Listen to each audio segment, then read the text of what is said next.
evening, everybody at Shalom Divine Television. Shalom Divine TV பார்க்கிறவங்க அனைவருக்கும் என்னுடைய மாலை வணக்கத்தை தெரிவித்துக் கொள்கிறேன். Last time we saw it was Good Friday, and we saw the message that Jesus died on the cross for our sins. போன செய்தியானது அது பெரிய வெள்ளியை குறித்து, நல்ல வெள்ளியை குறித்து, ஆண்டவராகிய இயேசு கிறிஸ்து ஏன் நமக்காய் மரித்தார் என்ற செய்தியை பார்த்தோம். We saw that because he had no sin, that death could not hold him, therefore he could rise from the dead. அவரிலே பாவம் இல்லாததினாலே மரணம் அவரை தடுத்து நிறுத்த முடியவில்லை, அவர் உயிரோடு எழுந்தார் என்று நாம் பார்த்தோம். I want to read from Acts chapter 2, and I'll read verse 23, the last part, and then 24. அப்போஸ்தலர் நடபடிகள் 2ஆம் அதிகாரத்தினுடைய 23ஆம் வசனத்தை அது தொடர்ச்சியா நான் வாசிக்கிறேன். Having crucified and put to death, whom God raised up, having loosed the pains of death, because it was not possible that he should be held by it. அங்கே சொல்லப்படுகிறது, அக்கிரமக்காரருடைய கையிலே சிலுவையிலே ஆணி அடித்து கொலை செய்தீர்கள், தேவன் அவருடைய மரண உபாதிகளை கட்ட அவிழ்த்து அவரை எழுப்பி அவர் மரணத்தினாலே கட்டப்பட்டு இருக்கக்கூடாது இருந்தது. It goes on to say, you will not allow your Holy One to see corruption or to see decay. அங்கே நீங்கள் தொடர்ந்து வாசிப்பீர்கள் என்றால் அங்கே சொல்லப்படுகிறது, உம்முடைய சரீரம் அது கெட்டு போவது இல்லை என்று சொல்லி தொடர்ந்து நீங்கள் வாசிக்கும் பொழுது வாசிக்கலாம். Many times we see that the Son of Man had to suffer, to be crucified, and then rise again on the third day. ஆண்டவராகிய இயேசு கிறிஸ்து அவர் உபத்திரவம் வழியாக மரணத்திலே அவர் சிலுவையிலே மரணம் அடைந்து 3ஆம் நாள் உயிரோடு கூட எழுந்த அநேக வாக்கியங்களை நம்மால் வாசிக்க முடியும். We read Luke 9 and verse 31. லூக்கா சுவிசேஷம் 9ஆம் அதிகாரம் அதில் 31ஆம் வசனத்தை வாசிப்போம் என்றால், For he taught his disciples and said to them, the Son of Man is being betrayed into the hands of men, and they will kill him, and after he is killed, he will rise the third day.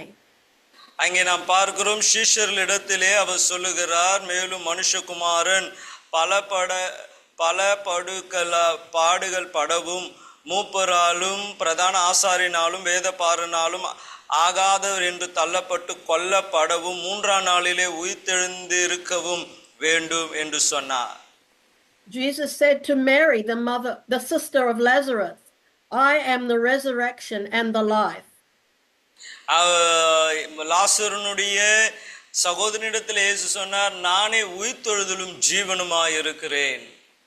The one who believes in me will live even though they die.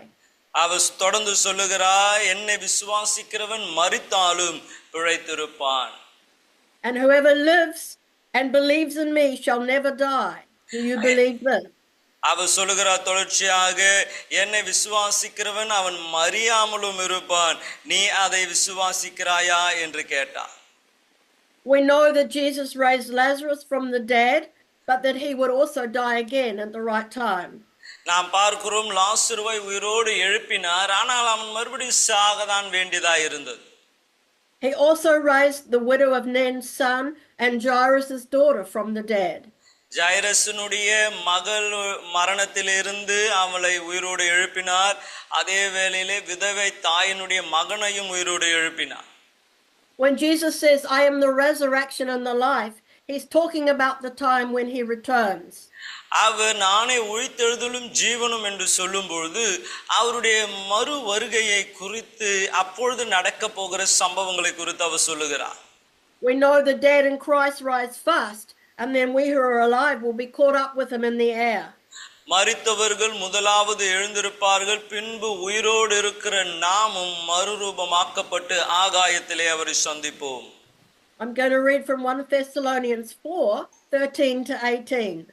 1 தெசலோனிக்கேயர் 4ஆம் அதிகாரம் 13ஆம் வசனத்திலிருந்து நான் வாசிக்க விரும்புகிறேன்.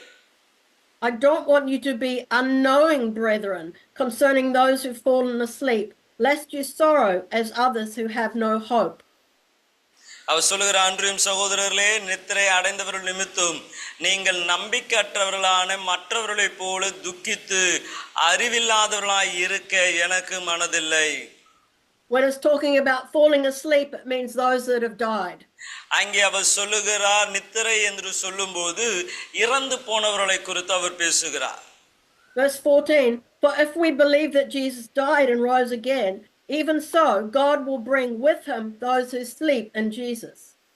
14ஆம் வசனம், இயேசுவானவர் மரித்த பின்பு எழுந்திருந்தார் என்று விசுவாசிக்கிறோமே, அப்படியே இயேசுவுக்குள் நித்திரை அடைந்தவர்களையும் தேவன் அவரோடு கூட கொண்டு வருவார். Verse 15, for this we say to you by the word of the Lord, that we who are alive and remain until the coming of the Lord will by no means precede those who are asleep. 15ஆம் வசனம், கர்த்தருடைய வார்த்தையை முன்னிட்டு நாங்கள் உங்களுக்கு சொல்கிறதாவது, கர்த்தருடைய வருகை மட்டும் உயிரோடு இருக்கும் நாம் நித்திரை அடைந்தவர்களுக்கு முந்திக் கொள்வதில்லை. So what he's saying, that those that die in Jesus will be resurrected before those who are alive and caught up with him. யாரெல்லாம் நாம் உயிரோடு இருக்கிற நாம் மரித்து போனவர்களுக்கு முன்பதாய் அல்ல, அவர்களே முன்பதாக எழுந்து கொள்வார்கள். Verse 16, for the Lord himself will descend from heaven with a shout, with the voice of an archangel, and with the trumpet of God, and the dead in Christ will rise first. ஏனெனில் கர்த்தர் தாமே ஆரவாரத்தோடு பிரதான தூதருடைய சத்தத்தோடு தேவ எக்காலத்தோடு வானத்தில் இருந்து இறங்குவார். அப்பொழுது கிறிஸ்துவுக்குள் மரித்தவர்கள் முதலாவது எழுந்திருப்பார்கள். Verse 17, then we who are alive and remain shall be caught up together with them in the clouds to meet the Lord in the air, and thus we shall always be with the Lord. 17ஆம் வசனம், பின்பு உயிரோடு இருக்கும் நாம் கர்த்தருக்கு எதிர்கொண்டு போக மேகங்களின் மேல் அவரோடு கூட ஆகாயத்தில் எடுத்துக்கொள்ளப்பட்டு இவ்விதமாய் எப்பொழுதும் கர்த்தருடனே கூட இருப்போம். This is the hope we have in the gospel. இதுதான் சுவிசேஷத்தில் நமக்கு இருக்கிற நம்பிக்கையாய் இருக்கிறது. That even though we may die, we will be resurrected from the dead. நாம் மரித்தாலும் மரணத்தில் இருந்து ஒரு நாள் உயிர்த்தெழுந்து கொள்வோம் என்ற நம்பிக்கை இருக்கிறது. And then we will have a resurrection body, which is an eternal body that cannot die or have sickness or pain like the angel. அதை தொடர்ந்து நமக்கு ஒரு உயிர்த்தெழுதல் சரீரம் கொடுக்கப்படும். அந்த சரீரம் வியாதியோ பலவீனமோ அடையாமல் அது நித்திய சரீரமாய் அது தேவ தூதர்களுடைய சரீரத்தை போலவே இருக்கும். The hope we have in the resurrection is very sure. அந்த உயிர்த்தெழுதலே இருக்கிற நம்முடைய நம்பிக்கை உறுதியானதாய் இருக்கிறது. 1 Corinthians 15, 16 to 19. 1 கொரிந்தியர் 15ஆம் அதிகாரத்தின் 16ஆம் வசனத்திலே இருந்து நாம் வாசிப்போம் என்றால், for if the dead do not rise, then Christ is not risen. And if Christ is not risen, your faith is futile, and you are still in your sins. 16-17ஆம் வசனம், மரித்தோர் உயிர்த்தெழாவிட்டால் கிறிஸ்து எழுந்திருக்கவில்லை. கிறிஸ்து எழுந்திருக்க விட்டால் உங்கள் விசுவாசம் வீணாயிருக்கும். நீங்கள் இன்னும் உங்கள் பாவங்களில் இருப்பீர்கள். Verse 18, then also those who have fallen asleep in Christ have perished. If in this life only we have hope in Christ, we are of all men the most pitiable. 18ஆம் வசனம், கிறிஸ்துவுக்குள் நித்திரை அடைந்தவர்களும் கெட்டு இருப்பார்களே. இம்மைக்கு மாத்திரம் நாம் கிறிஸ்துவின் மேல் நம்பிக்கை உள்ளவர்களாய் இருந்தால் எல்லா மனுஷரை பார்க்கிலும் பரிதபிக்கப்பட்டவர்களாய் இருப்போமே. Rather, we have this hope that when we die in Christ, we will be resurrected from the dead when he returns. ஆகவேதான் நமக்கு ஒரு விசேஷித்த நம்பிக்கை இருக்கு. நாம் இப்பொழுது மரித்தாலும் ஆண்டவராகிய இயேசு கிறிஸ்து திரும்ப வரும்பொழுது அவரோடு கூட உயிர்த்தெழுந்து கொள்வோம் என்று சொல்லி. In the Bible, it talks about Christ being the first fruits to be raised from the dead. வேதம் ஆண்டவராகிய இயேசு தான் அவர் உயிர்த்தெழுதலின் முதல் கனி என்று நாம் பார்க்கிறோம். 1 Corinthians 15, 20 to 23. அதிலே 22 இருந்து 23 வசனங்கள் நாம் வாசிப்போம் என்றால், but now Christ is risen from the dead and has become the first fruits of those who've fallen asleep. அங்கே 20ஆம் வசனம் சொல்லுகிறது, கிறிஸ்துவோ மரித்தோரில் இருந்து எழுந்து நித்திரை அடைந்தவர்களின் முதல் பலனானார். For since by man came death, by man also came resurrection of the dead. மனுஷரால் மரணம் உண்டானபடியால் மனுஷனால் மரித்தோர் உயிர்த்தெழுதலும் உண்டாயிற்று. For as in Adam all die, even so in Christ shall all be made alive. ஆதாமுக்குள் எல்லோரும் மரித்தது போல கிறிஸ்துவுக்குள் எல்லோரும் உயிர்ப்பிக்கப்படுவார்கள். But each one in his own order.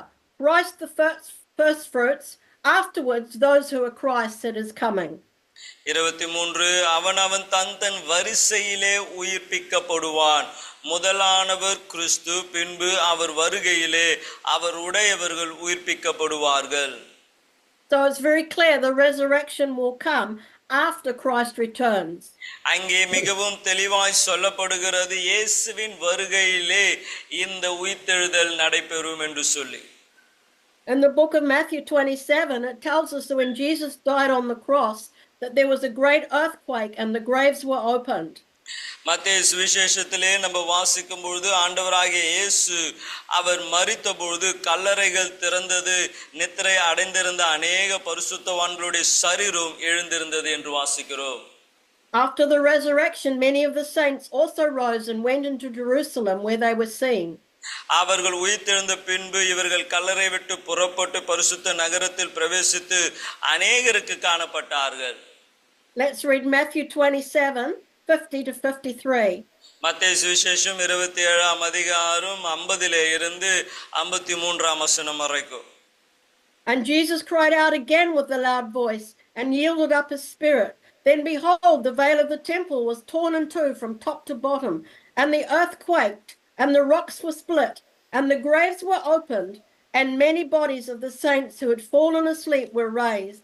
And coming out of the graves after his resurrection, they went into the holy city and appeared to many. அங்கே 50லிருந்து வாசிக்கிறேன். இயேசு மறுபடியும் மகா சத்தமிட்டு கூப்பிட்டு ஆவியை விட்டார். அப்பொழுது தேவாலயத்தின் திரைச்சீலை மேல் தொடங்கி கீழ் வரைக்கும் இரண்டாய் கிழிந்தது. பூமி அதிர்ந்து கன்மலையும் பிளந்தது.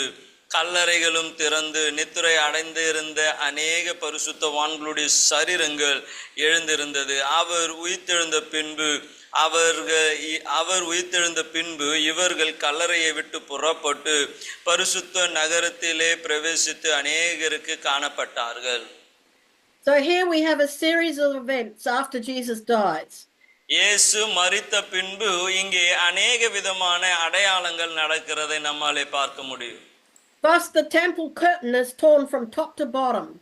முதலாவதாக தேவாலயத்தின் திரைச்சீலை மேல் தொடங்கி கீழ் வரைக்கும் இரண்டாய் கிழிந்தது. They say it was about 6 inches thick. அந்த திரைச்சீலையானது 6 இன்ச்சு கனம் உள்ளது என்று சொல்லுகிறார்கள். There's an earthquake so that the graves are opened. அங்கே இரண்டாவது பார்க்கிறோம் ஒரு பெரிய பூமி அதிர்ச்சி, கல்லறைகள் எல்லாம் திறக்கப்பட்டது. And then after Jesus is resurrected, many come out of the graves and go into the city where they're seen by many. அங்கே பார்க்கிறோம் இயேசு உயிர்த்தெழுந்த பின்பு அநேகர் உயிர் அடைந்து அவர்கள் கல்லறையை விட்டு அநேகராலே காணப்பட நகரத்திற்குள்ளே வந்தார்கள் என்று சொல்லி. We have accounts of the resurrection in all 4 gospels. இந்த உயிர்த்தெழுதலை 4 சுவிசேஷங்களிலும் நம்மாலே பார்க்க முடியும். They focus on different aspects and different encounters, but they all have the same theme. அந்த 4 சுவிசேஷங்களும் 4 பல வகையிலே அந்த முக்கியத்துவத்தை நமக்கு காண்பித்திருந்தாலும் எல்லாம் ஒரே காரியத்தை நமக்கு குறிப்பிட்டு காண்பிக்கிறது. The theme is that the stone was rolled away by an angel, that he's risen from the dead and that he's alive. அது எந்த ஒரு இடத்திலே அதை நமக்கு காண்பிக்கிறது என்றால், ஒரு தேவ தூதனாலே கல்லறையின் முன்பதாய் வைக்கப்பட்ட கல் புரட்டப்பட்டது. ஆண்டவராகிய இயேசு கிறிஸ்து அவர் உயிர்த்தெழுந்தார். They were told to go into Galilee where they would see him. கலிலேயா பட்டணத்திற்கு போங்கள், அங்கே இயேசுவை காண்பீர்கள் என்று அவர்களுக்கு சொல்லப்பட்டது. Some saw angels, and Mary Magdalene was the first to see Jesus. அநேக தேவ தூதர்களை பார்த்தார்கள், ஆனால் மேரி மகதலேனா அவர்தான் முதலாவது இயேசுவை கண்டவர். In John 20, first of all, it tells us that she mistook him for the gardener. நாம் பார்க்கிறோம் யோவான் 20ஆம் அதிகாரத்திலே அவள் முதலாவதாக அவரை தோட்டக்காரர் என்று யோசித்தார். We see from Acts 1, there were 40 days from the resurrection until the time that Jesus ascended into heaven. அப்போஸ்தலர் நடபடிகள் 1ஆம் அதிகாரத்திலே பார்க்கிறோம், ஆண்டவராகிய இயேசு கிறிஸ்து அவர் 40 நாள் உயிர்த்தெழுந்த பின்பு இவர்களோடு கூட இருந்தது. 40வது நாள் தான் அவர் பரமேறி சென்றார். During this time, he appeared to all the disciples and many others. அந்த 40 நாட்களிலே சீஷர்களுக்கும் அநேகருக்கும் தன்னை உயிரோடு இருக்கிறவராய் அவர் காண்பித்தார். He appeared to Thomas and he said, "Put your fingers into the imprints in my hands and put your hand into my side." அவர் தோமாவுக்கு வெளிப்பட்டு, என் காயங்களிலே நீ கையை வைத்து பார், என் விலாவிலே நீ கையை வைத்து பார் என்று சொல்லி அவர் உயிரோடு இருக்கிறதை அவருக்கு வெளிப்படுத்தினார். In Luke 24, he ate fish with the disciples to prove he was not a ghost. லூக்கா சுவிசேஷம் 24 நம்ம பார்க்கும் பொழுது அவர் ஏதோ ஒரு ஆவி அல்ல, அவர் உண்மையாய் உயிரோடு எழுந்தார் என்பதை நிரூபிக்கும்படியாய் சீஷர்களோடு கூட அவர் மீன் புசித்தார். I want to read Acts 1:1-3. அப்போஸ்தலர் நடபடிகள் 1ஆம் அதிகாரம் 1லிருந்து 3ஆம் வசனம் வரைக்கும் நான் வாசிக்க விரும்புகிறேன். The former account I made, O Theophilus, that all that Jesus began both to do and to teach until the day in which he was taken up, after he through the Holy Spirit had given commandments to the apostles whom he chose. Verse 1 and 2. 1-2 வசனங்கள். தியோப்பிலுவே, இயேசுவானவர் தாம் தெரிந்து கொண்ட அப்போஸ்தலருக்கும் பரிசுத்த ஆவினாலே கட்டளையிட்ட பின்பு அவர் எடுத்துக்கொள்ளப்பட்ட நாள் வரைக்கும் செய்யும் உபதேசத்திற்காக தொடங்கி எல்லாவற்றை குறித்து முதல் பிரதபத்திலே உண்டு பண்ணினேன். To whom he presented himself alive after his suffering by many infallible proofs, being seen by them during 40 days, and speaking of the things pertaining to the kingdom of God. அவர் பாடுபட்ட பின்பு 40 நாள் அளவும் அப்போஸ்தலர்களுக்கு தரிசனமாகி தேவனுடைய ராஜ்யத்தை குறித்தவைகளை அவர்களோடு கூட பேசி அநேக தெளிவான திஷ்டாந்தங்களினாலே அவர்களுக்கு தம்மை உயிரோடு இருக்கிறவராக காண்பித்தார். We're going to read from Mark chapter 16. Mark சுவிசேஷம் 16 நம்ம வாசிக்க போகிறோம். We'll start at verse 1. Now when the Sabbath was past, Mary Magdalene, Mary the mother of James, and Salome brought spices that they might come and anoint him. ஓய்வு நாளுக்கு பின்பு Magdalene மரியாளும் யாக்கோபின் தாயாராகிய மரியாளும் சலோமோ என்பவளும் அவருக்கு சுகந்த வர்க்கம் இடும்படி அவைகளை வாங்கிக் கொண்டு. Very early in the morning, on the first day of the week, they came to the tomb when the sun had risen. And they said among themselves, "Who will roll away the stone from the door of the tomb for us?" வாரத்தின் முதல் நாள் அதிகாலையிலே சூரியன் உதிக்கிற பொழுது கல்லறை இடத்தில் வந்து, கல்லறையில் வாசலில் இருக்கிற கல்லை நமக்காக எவன் புரட்டி தள்ளுவான் என்று ஒருவரோடு ஒருவர் சொல்லிக் கொண்டார்கள். Verse 4, but when they looked up, they saw that the stone had been rolled away, for it was very large. அந்த கல் மிகவும் பெரிதா இருந்தது. அவர்கள் ஏறெடுத்து பார்க்கிற பொழுது அது தள்ளப்பட்டு இருக்க கண்டார்கள். And entering the tomb, they saw a young man clothed in a long white robe sitting on the right side, and they were alarmed. அவர்கள் கல்லறைக்குள் பிரவேசித்து வெள்ளங்கி தரித்தவனாய் வலது பக்கத்தில் உட்கார்ந்திருந்த ஒரு வாலிபனை கண்டு பயந்தார்கள். But he said to them, "Do not be alarmed. You seek Jesus of Nazareth, who was crucified. He is risen. He is not here." அவன் அவர்களை நோக்கி, பயப்படாதிருங்கள், சிலுவையில் அறையப்பட்ட நசரேயனாகிய இயேசுவை தேடுகிறீர்கள். அவர் உயிர்த்தெழுந்தார். அவர் இங்கே இல்லை. இதோ அவரை வைத்த இடம். See the place where they laid him. But go tell his disciples and Peter that he is going before you into Galilee, and there you will see him, as he said to you. நீங்கள் அவருடைய சீஷர்களுக்கும் பேதுருவினிடத்திற்கும் போய், உங்களுக்கு முன்னே கலிலேயாவுக்கு போகிறார், அவர் உங்களுக்கு சொன்னபடி அங்கே அவரை காண்பீர்கள் என்று அவர்களுக்கு சொல்லுங்கள் என்றார். So they went out quickly and fled from the tomb, for they trembled and were amazed, and they said nothing to anyone, for they were afraid. நடுக்கமும் திகிலும் அவர்களை பிடித்தபடியால் அவர்கள் சீக்கிரமாய் வெளியே வந்து கல்லறையை விட்டு ஓடினார்கள். அவர்கள் பயந்திருந்தபடியால் ஒருவருக்கும் ஒன்றும் சொல்லாமல் போனார்கள். Then it carries on that he went and he met with Mary Magdalene, whom had cast out 7 demons. அதை தொடர்ந்து நீங்கள் பார்க்கும் பொழுது 7 பிசாசு பிடித்தவளாய் இருந்த மகதலேனா மரியாள் அவரை சந்திக்கிறதை நாம் பார்க்கிறோம். Then we have the 2 disciples on the road to Emmaus, and he talked with them. அது தொடர்ந்து நீங்கள் வாசிப்பீர்கள் என்றால் அந்த கிராமத்திற்கு கடந்து போகிற இருவருக்கு அவர் தன்னை வெளிப்படுத்தினார்.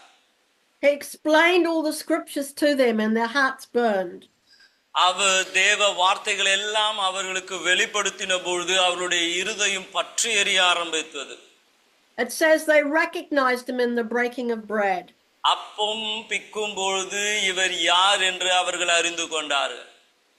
Later he appeared to the 11 and he rebuked them because of their hardness of heart that they did not believe him. அதை தொடர்ந்து அவர் 11 பேருக்கு தன்னை அவர் உயிரோடு இருக்கிறவர்களாய் காண்பித்து அவர்களை கடிந்து கொண்டார். காரணம் அவருடைய இருதயம் அவர் சொன்ன வார்த்தையை நம்பாமல் கடினமாயிருந்தபடினாலே. Then we go to Luke 24. லூக்கா சுவிசேஷம் 24ஆம் அதிகாரத்திற்கு நம்ம போவோம் என்றால் we find the same account that the women went early in the morning to the tomb bringing spices, and the stone was rolled away from the tomb. நம்ம அதே காரியங்களை இங்கே வாசிக்கலாம். அதிகாலையிலே ஸ்திரீகள் கல்லறை அண்டையில் போகும்போது கல்லானது அது புரண்டு தள்ளப்பட்டிருந்ததை நம்ம வாசிக்கலாம். They did not find the body of the Lord Jesus Christ. இயேசு கிறிஸ்துவினுடைய சரீரத்தை அவர்களாலே காண முடியவில்லை. But they saw 2 angels in shining garments. 2 தேவதூதர்கள் அவர்கள் பிரகாசமான வஸ்திரங்களை உடையவர்களாய் இருக்க அவர்கள் கண்டார்கள். And they said to them, "Why do you seek the living among the dead? He is not here, but he is risen." அப்ப அவர்கள் இவர்களை பார்த்து சொல்லுகிறார்கள், மரித்தோர் இடத்திலே உயிர்த்தவரை ஏன் தேடுகிறீர்கள்? அவர் இங்கே இல்லை, அவர் உயிர்த்தெழுந்தார் என்று சொல்லுகிறார். Remember how he spoke to you when he was still in Galilee, saying the Son of Man must be delivered into the hands of sinful men, be crucified, and the 3rd day rise again. மனுஷகுமாரன் பாவிகளாலே மனுஷர் கையில் ஒப்பு கொடுக்கப்படவும் சிலுவையிலே அறையப்படவும் 3ஆம் நாளிலே எழுந்திருக்கும் வேண்டும் என்பதாக அவர் கலிலேயாவில் இருந்த காலத்தில் உங்களுக்கு சொன்னதை நினைவு கூறுங்கள் என்றார்கள். They remembered his words, and they returned from the tomb and told the 11 and all the others. அப்பொழுது அவர்கள் அவருடைய வார்த்தைகளை நினைவு கூர்ந்து கல்லறையை விட்டு திரும்பி போய் இந்த சங்கதி எல்லாவற்றையும் 11 பேருக்கும் மற்ற எல்லாருக்கும் அறிவித்தார்கள். Tells us in verse 12, but Peter arose and ran to the tomb, and stooping down he saw the linen cloths lying by themselves, and he departed, marveling to himself at what had happened. பேதுரு எழுந்திருந்து கல்லறையிடத்திற்கு ஓடி அதற்குள்ளே குனிந்து பார்க்கையில் சீலைகளை தனிப்பட வைத்திருக்க கண்டு சம்பவித்ததை குறித்து தன்னிலே ஆச்சரியப்பட்டு கொண்டு போனான். We go to John chapter 20 and we see that Mary Magdalene and Peter, they went to the tomb. நம்ம பார்க்கிறோம் மகதலேனாள் மரியாளும் பேதுருவும் கல்லறை அண்டைக்கு போகிறதை நாம் பார்க்கிறோம். And John was with them, and he outran Peter and came to the tomb first. நாம் பார்க்கிறோம் யோவானும் இருந்தார், அவர் பேதுருவை முந்தி ஓடி கல்லறைக்கு வந்தார். He looked in and he saw the linen cloths, but he did not go in. அவர் அந்த முந்தி கல்லறையிடத்திற்கு வந்த மற்ற சிஷ்யன் அப்பொழுது உள்ளே பிரவேசித்து கண்டு விசுவாசித்தான். Then Simon Peter came following him and went into the tomb, and he saw the linen cloths lying there and the handkerchief that had been around his head, not lying with the other cloths, but folded together in a place by itself. சீமோன் பேதுரு அவனுக்கு பின் வந்து கல்லறைக்குள்ளே பிரவேசித்து சீலைகள் கிடக்கிறதையும் அவருடைய தலையிலே சுற்றி இருந்த சீலை மற்ற சீலையுடனே வைத்திராமல் தனியே ஒரு இடத்தில் சுருட்டி வைக்கப்பட்டு இருக்கிறதையும் கண்டு. And then the other disciple, who was John, who came to the tomb first, went in also and saw and believed.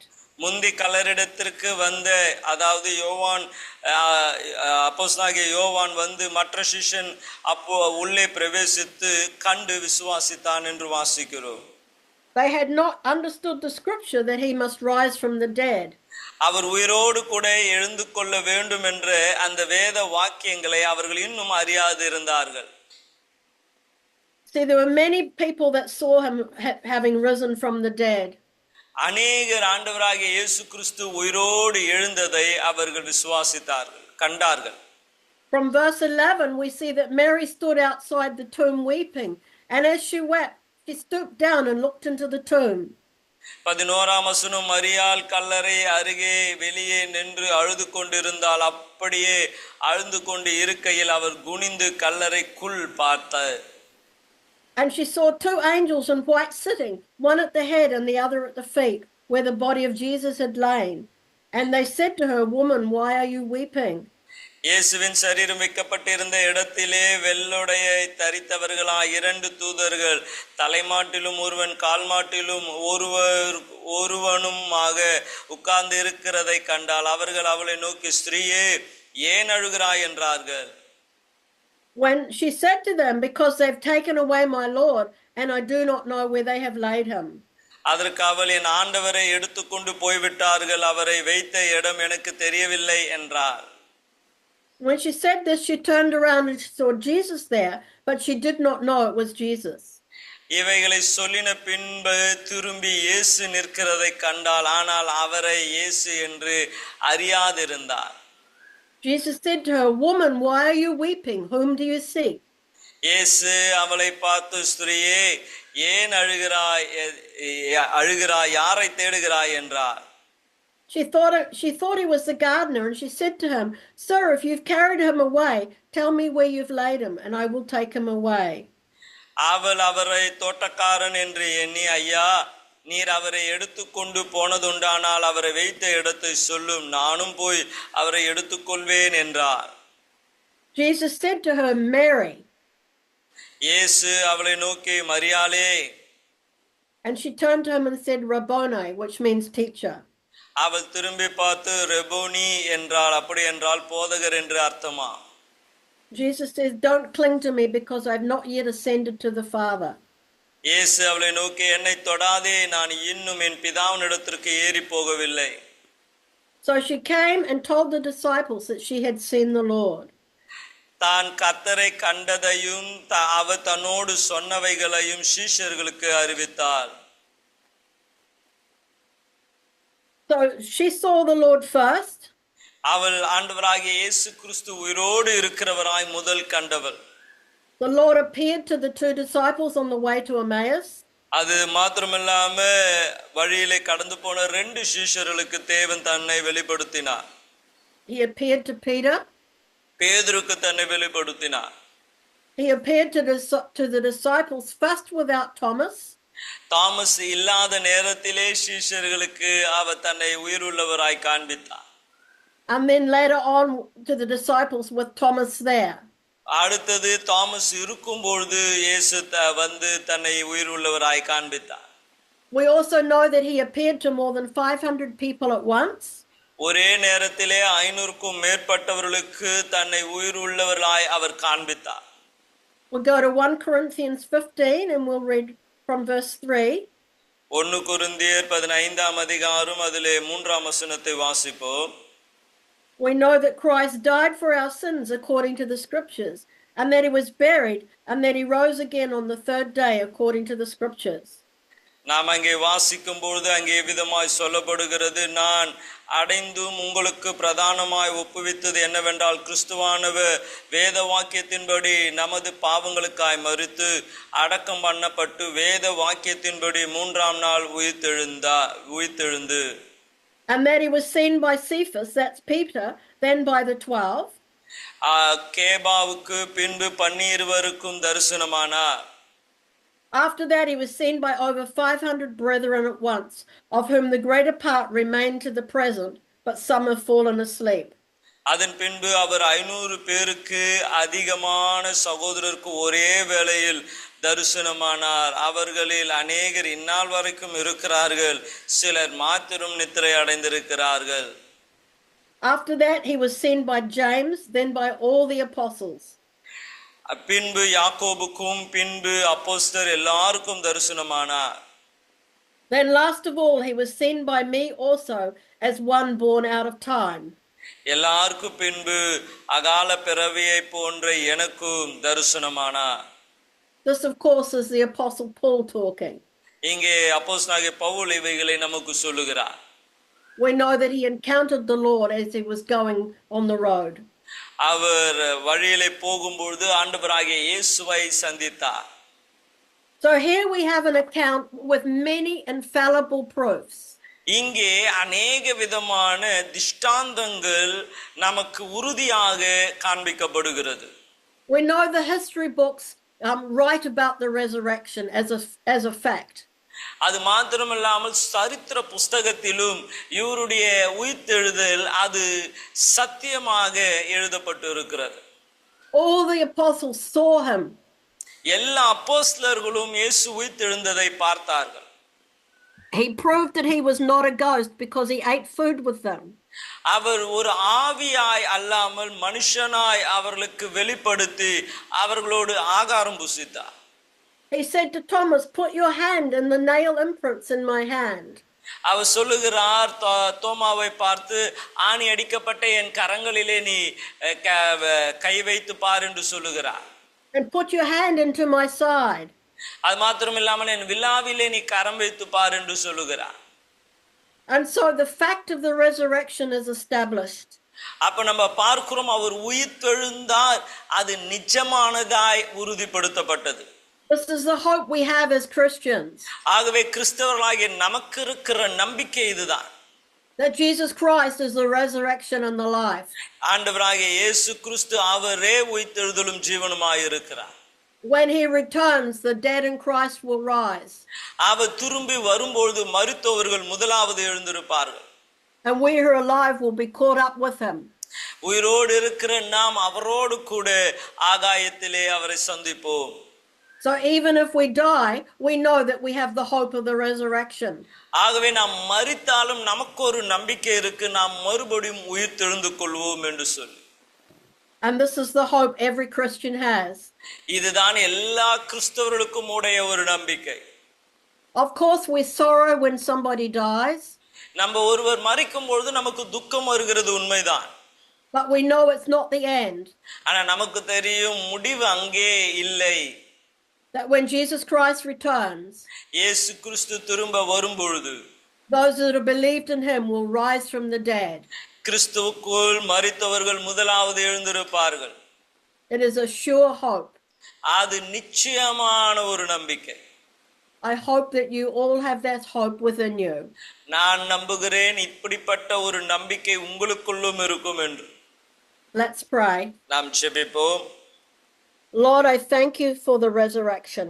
ஆண்டவரே, உயிர்த்தெழுதலுக்காய் நான் நன்றி செலுத்துகிறேன். I thank you that you are not dead, but you are alive. ஆண்டவரே, நீ மரித்தவர் அல்ல, நீர் உயிரோடு கூட இருக்கிறீர். உமக்கு நான் நன்றி செலுத்துகிறேன். I thank you that death could not hold you down. மரணம் உம்மை பிடித்து வைக்க முடியவில்லை. உமக்கு நன்றி செலுத்துகிறேன். But Lord, you rose from the dead. நீர் மரணத்தில் இருந்து உயிரோடு எழும்பினீர். Lord, you appeared to Mary Magdalene. நீர் ஆண்டவரே மகதலினால் மரியாளுக்கு உம்மை வெளிப்படுத்தினீர். You appeared to Peter and to Thomas. ஆண்டவரே, பேதுருக்கும் தோமாவுக்கும் உம்மை வெளிப்படுத்தினீர். You appeared to the people on the road to Emmaus. ஆண்டவரே, தமஸ்கோவுக்கு கடந்து போகிற ஆண்டவரே அவர்களுக்கு சீஷர்களுக்கு உம்மை வெளிப்படுத்தினீர். You appeared to all the apostles. எல்லா அப்போஸ்தலர்களுக்கும் உம்மை நீர் வெளிப்படுத்தினீர். And even to 500 people at one time. 500 பேருக்கு மேலானவர்களுக்கு ஒரே நேரத்தில் நீ காட்சி அளித்தீர். Lord, you proved that you were alive by eating with them. ஆண்டவரே, அவர்களோடு கூட ஆகாரம் உண்டு நீர் உயிரோடு இருக்கிறதை நீர் உறுதிப்படுத்தினீர். So Lord, we thank you today that the resurrection is sure. ஆண்டவரே, இந்த உயிர்த்தெழுதல் உண்மை என்பதை நிரூபித்தபடியால் உமக்கு நாங்கள் நன்றி செலுத்துகிறோம். We thank you that you are the resurrection and the life. நீரே உயிர்த்தெழுதலும் ஜீவனுமாய் இருக்கிறபடியால் நன்றி செலுத்துகிறோம். And we thank you for this hope that even if we die, we will be resurrected from the dead at your coming. ஆண்டவரே, உம்முடைய வருகையிலே நாங்கள் மரித்து போனாலும் உயிர் அடைவோம் என்ற அந்த நம்பிக்கை தந்தபடியால் நன்றி செலுத்துகிறோம். We thank you, Lord, that we do not serve a God who is dead. ஆண்டவரே, இந்த நாளிலே செத்து போன தேவனை அல்லாமல் உயிரோடு இருக்கிறவரை ஆண்டவரை தொழுது கொள்ள எங்களுக்கு உதவி செய்தபடியால் நன்றி செலுத்துகிறோம். But we serve a God who is alive forevermore. அவர் என்றென்றும் நீ ஜீவிக்கிறபடியால் உம்மை துதிக்கிறோம். Lord, you are the King of Kings and the Lord of Lords. நீரே ராஜாதி ராஜாவும் தேவர்களுக்கெல்லாம் தேவனுமாய் இருக்கிறீர். Lord, you have the keys of death and hell. ஆண்டவரே, மரணத்திற்கும் பாதாளத்திற்கான துறவுகோலை உடையவராய் இருக்கிறீர். Because you've triumphed over death and over hell. ஆண்டவரே, எல்லா நரகத்திற்கும் பிசாசையும் நீர் மேற்கொண்டீர். So you have life. உமக்குள்ளே ஜீவன் இருக்கிறது. I pray for every person listening. இந்த நிகழ்ச்சியை பார்க்கிற ஒவ்வொருவருக்காக நான் ஜெபிக்கிறேன். Lord, that they might know this. ஆண்டவரே, அவர்களும் இதை அறிந்து கொள்வார்களாக. And I pray that they might turn their lives over to you. அவர்கள் தங்களுடைய வாழ்க்கையை உம்முடைய கரத்திலே ஒப்பு கொடுப்பார்களாக. I pray that they will live in hope of the resurrection. ஆண்டவரே, உயிர்த்தெழுதலின் நம்பிக்கையிலே அவர்கள் வாழ்வார்களாக. And you bless your people in Jesus' name. உம்முடைய ஜனங்களை நீர் ஆசீர்வதியும். இயேசுவின் நாமத்தில் ஜெபிக்கிறோம் நல்ல பிதாவே. ஆமென். Amen.